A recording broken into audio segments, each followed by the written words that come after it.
Welcome back, travelers. For our Day Zero build today, we have Pike Trickfoot Ferocious Priestess. This is honestly, along with Grog, probably the easiest character for a new player to pick up and run with. They're both very simple, they're very straightforward. I think Pike is a little bit better for new players, probably the absolute easiest character for a new player to pick up and learn the game with. Pike is a 6 hand size 29 health character with fire, life, and water symbols, healer, and Vox Machina as our traits. We also have 2 enhances. The first is enhance your turn. So your turn in brackets means you can only play this ability during your own turn. Gain 1 health. You get to gain 1 health every time you play an attack. That's really good. Also, I apologize if my voice sounds raw. It's it's the start of allergy season here in Oklahoma, with the weather just being insane. And then we have another enhance. If this attack's damage is greater than printed, it gets +2 or -2 speed. So what does Pike want to do? Pike wants to gain health and either give her moves more speed, or your rival's moves less speed, making them easier to block, or making yours harder to block while buffing your own damage. And pretty much, Pike says your rival's not allowed to boost their own damage or they lose speed, which is really good. And as a 629 that can constantly gain health, that's going to be a pretty stalwart character. So let's look at our attacks. First up, we have False Visage, a 4/3, 3-5 with a 2 high block and the spell keyword. As a response, after we gain health, this attack gets +1 speed and +1 damage. Pike says we gain a health.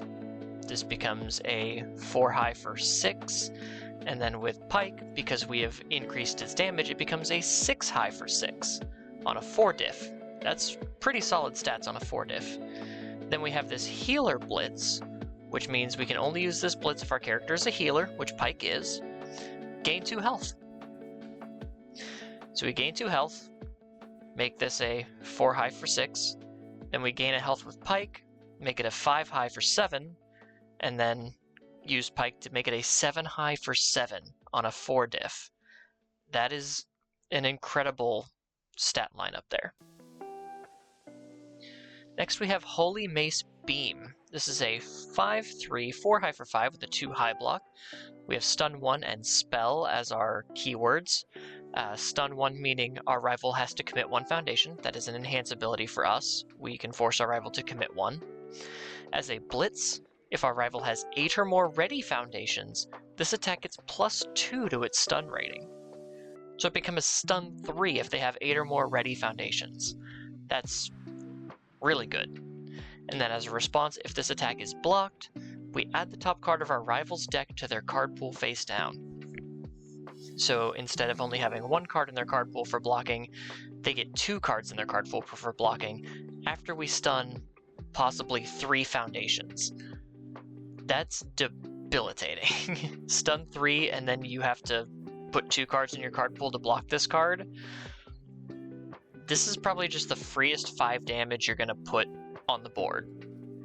Your rival's just not going to want to block this, especially if you stun 3 them. Next up we have her ultra rare Blessed Metal, a 4/3, 4 mid for 4 with a 2 mid block, Fury, Spell, and Weapon. As a Blitz, if we have gained health this turn, we get to draw 1 card. And then if we are at maximum health, this attack gets +1 speed and +1 damage. So this never wants to be played as your first attack, because we want to be able to use that health gain because blitzes go before enhances. So if we play this as our first attack, we don't get to use the enhance before we get the chance to blitz. So this always wants to be your second or greater attack. And you want to gain more health so that you can get the +1/+1 for being at maximum health. Next we have Feast. This is a 4/3, 4 high for 4 with a +1 high block, combo potato. So for a combo attack, whatever is in the parentheses, that has to be the card immediately before this card in your card pool to gain access to the combo ability. And the combo enhance here is this attack gets +3 speed. So if your card pool is Potato, Feast, this attack gets +3 speed. Spoiler alert, I did not put any Potato in this deck. I don't think we really need it though, because we can gain speed with Pike, because as a response, after we gain health, this attack gets +2 damage. Hello, Sam. Always. Always. Thank you, buddy.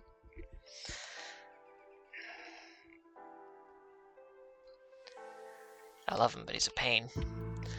So, just like our False Visage, after we gain health, we gain 2 damage. So that becomes a 4 with Pike. This becomes a 4 high 6. And then with Pike's other enhance, this becomes a 6 high for 6. And then we can keep stacking more damage the more times we can heal ourselves.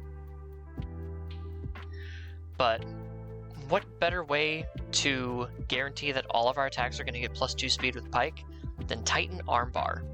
This is a 7/3, 5 high for 5 with a 2 high block, stun 2, and Titan as its keywords. So stun 2, we force our rival to commit 2 foundations. And as a static ability, so it means it's always going to be active no matter what, while this card is in our card pool, our attacks get +2 damage. So this is a 5 high for 7.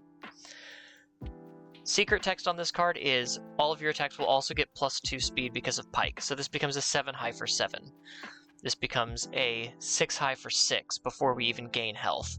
This becomes a 6 mid 6 before we gain before we do the blitz. Or well, yeah, with the blitz this becomes a 7 mid 7. You know, Holy Mace is going to do a lot of damage. So just putting that consistent +2 damage on all of your attacks with Pike then giving +2 speed is really, really solid. And lastly, we have Nejire Wave. This is a 4/3, 4 mid for 4, 2 mid block, Fury, and ranged. As an enhance, this attack gets +2 damage for each attack your rival has blocked this turn. So if our rival's playing really good defense, this becomes a bomb. And then in response, spend 1 momentum. After we play this attack, our rival commits 3 foundations. At response speed, we can force them to stun 3. That's crazy. And then if this attack gains the damage from its own ability or from anything else, Pike can give it 2 speed, making it a 6 mid. So with Titan Armbar, that's a 6 mid for 6, plus 2 damage for each attack our rival's blocked. That's nuts. And I think that's the only way to spend momentum in our attacks. So if we don't have any ways to spend momentum in our foundations, which we have a few, but if we don't have those on board, we only need maybe 1, maybe 2 momentum to keep for cards like Nejire Wave. Onto our non-attack cards, we have our assets starting with Soup, a 1/5, 1 mid block. As a static, after we play this card, build it. So if we play it as a form, or if we play it as a block, it automatically builds into our stage. As an enhance, we can commit this card. Our attack gets +1 damage, gain 1 health. So that is +1 speed and 2 damage on False Visage. That is +3 damage on Feast. And that automatically opens us up to use Pike to give +2 speed. So Soup is amazing. Plus we gain more health.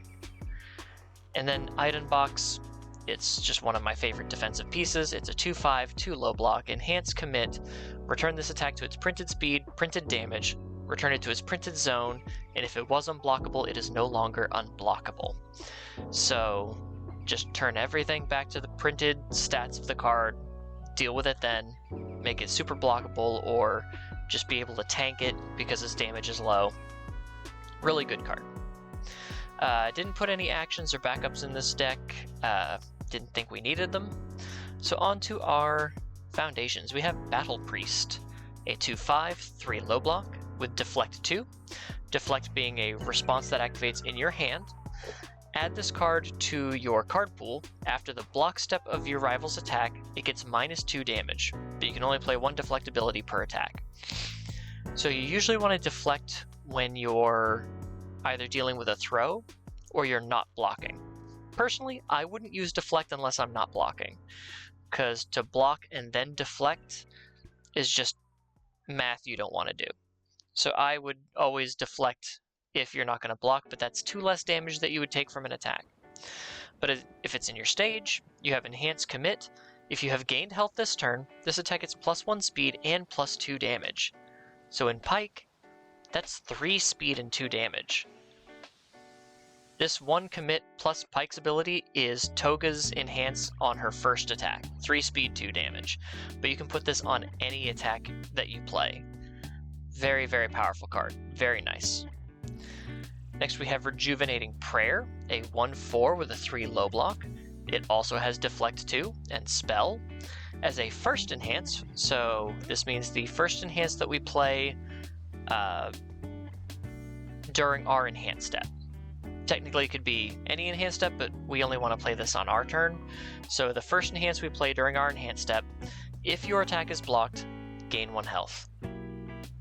You will always have 1 copy of this in your stage if you can, and you will always use that first enhance no matter what, because if they block, you gain health, and you want to stay at as high a health as possible. Just to keep your health, you have to gain health throughout the turn. You know, if you've gained health, Blessed Metal gets its ability off. You're just going to gain health all over the place and make yourself as hard to kill as possible. We have Timely Recovery, a 2/5 with a 2 mid block, XP as our keyword, which we won't deal with because we are not Sung Jinwoo. As an enhanced Tenacious, or playable while committed, we sacrifice this foundation, gain 2 health. It's just some emergency health gain if we need. It's Tenacious, so we can play it even after we've committed this card. It's really good. And then response, after you remove this card from your hand, gain 2 health, but we're not going to be removing the card from our hand. We have Run Idiot, a 1/5 with a 3 high block, enhanced commit. This attack gets -2 speed. If you completely block this attack, gain 1 health. We're just trying not to die as Pike.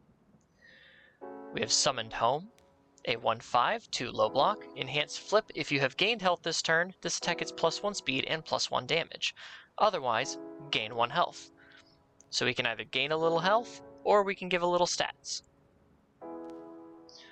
We have Brief Respite, a 1/5 with a 3 high block, enhance, sacrifice 1 foundation, gain 1 health. So not only is this a good way to keep us out of deadlock, we can also gain a bit of health either on our turn or our rival's turn, whichever is needed. Last Second Rescue, a 2/5 with a 3 mid block, response, flip, spend 1 momentum. After you take damage, gain X health. X equals the damage taken. If X is greater than 5, sacrifice this foundation. So if you take a hit that's not going to reduce you to 0, you just go back to whatever health you were before you took that damage. It's a very powerful card. It basically tells your opponent, you need at least 1 more attack to beat me. Recuperation Time. This is a card that I've seen a lot of people complaining about. And rightly so. It's a 3/5 with a 2 mid block. Response, after you gain health, this attack gets +1 or -1 damage. So with all of the health gain from like Soup, or False Visage, or any of your foundations, or with like Pike, obviously, you're going to be giving bonus damage to all of your moves.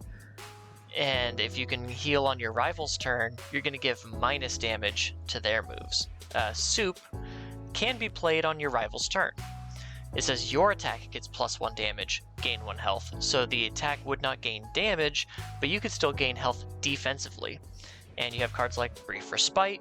You can sacrifice a foundation to gain a health, give your rival -1 damage. And this is not unique, so you can have more than one of these on this in your stage, triggering each time you gain health. Yes, Sammy. We have Sacrifice for the Cause, a 3/5 with a 3 high block. Enhance, discard 1 card. This attack gets +X damage. X equals the block modifier of the discarded card. So this is a way to boost our damage if we don't have, say, Titan Armbar, or any of our other like battle priest or stuff like that, so that we can get speed with Pike. And then response sacrifice. After your rival plays an ability that would reduce the damage of an attack, cancel it. So if they would try to reduce the damage of our attack, we can just say, no, you're going to have to deal with this big attack. We have Defend the Rear, a 2/5 with a 2 low block. Enhance Commit. This attack with a printed difficulty of 5 or less gets -3 speed, which is very strong. Pretty much against anyone that's not playing Titan attacks or any of those really big attacks. So anyone playing a normal game plan is probably going to get -3 speed here.